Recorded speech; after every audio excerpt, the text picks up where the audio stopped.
കണ്ടിട്ടില്ലേ ടിവിയിൽ പൊരിഞ്ഞ തർക്കം നടക്കുമ്പോ ഞാൻ ന്യൂസ് റീഡർമാരെ നിങ്ങൾ ഇടയ്ക്ക് പേരൊക്കെ വിളിച്ചു, അത് എനിക്ക് ഇഷ്ടമാണ്. നികേഷേ, വീണേ, വേണു, അല്ല ജിമ്മി എന്നൊക്കെ പേര് വിളിച്ച് സംസാരിക്കുന്നത് നിങ്ങൾ ഇടയ്ക്ക് പേരൊക്കെ വിളിച്ചു, അത് എനിക്ക് ഇഷ്ടമാണ്. അത് അവർക്കും ഇഷ്ടാ. നമ്മളെ ബുദ്ധിമുട്ടിപ്പിക്കുന്ന ചോദ്യങ്ങളൊന്നും പിന്നെ അവർ ചോദിക്കില്ല. നിങ്ങൾ ചോദിച്ച ചോദ്യം ഇതാണ്, സിവിലിയൻസിന്റെ ഇടയിൽ നിന്നാണോ റോക്കറ്റ് വിടുന്നതെന്നാണ് ചോദിച്ചത്. ഒരെണ്ണം ഒപ്പിച്ചിട്ടുണ്ട്.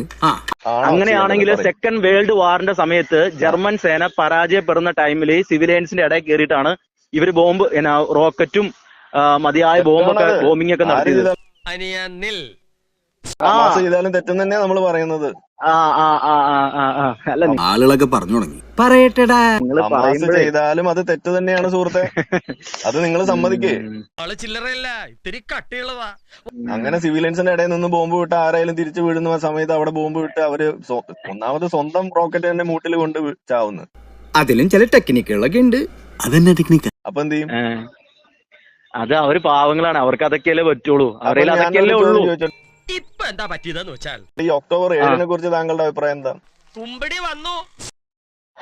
ഒക്ടോബർ 7 മറ്റേ സ്വപ്നം ഇങ്ങനെ ധാരാളം കാണുന്നുണ്ടോ, ഉറങ്ങാൻ കഴിയുന്നില്ല എന്നുണ്ടോ സംഭവം? അത് സംഭവം എന്താണെന്നറിയോ? അല്ല, നിങ്ങൾ കുറെ നേരം ഒരു പട്ടീനെ നിരപരാധികളായ സ്ത്രീകളെയും കുട്ടികളെയൊക്കെ കൊല്ലുന്നത് തെറ്റാണെന്നാണല്ലോ പറഞ്ഞത്. ശരി, മായ തോന്നിയതൊക്കെ തട്ടിവിട്ടാ മതി. ഒക്ടോബർ 7 എന്താ സംഭവിച്ചത്? അത് തെറ്റാണോ? ചില ശബ്ദങ്ങളും കരച്ചിലും ഒക്കെ ഇവിടുന്ന് കേട്ടോന്ന് വരും. വാതിലും ജനലും ഒക്കെ അടച്ച് അകത്തിരുന്നോണം എല്ലാരും.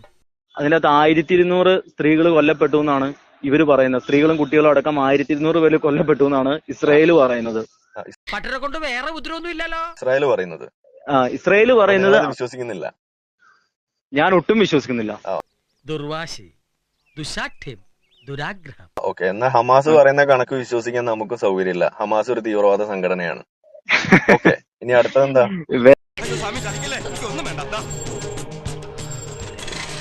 ഗ്ലാനിർഭവതി ഭാരത.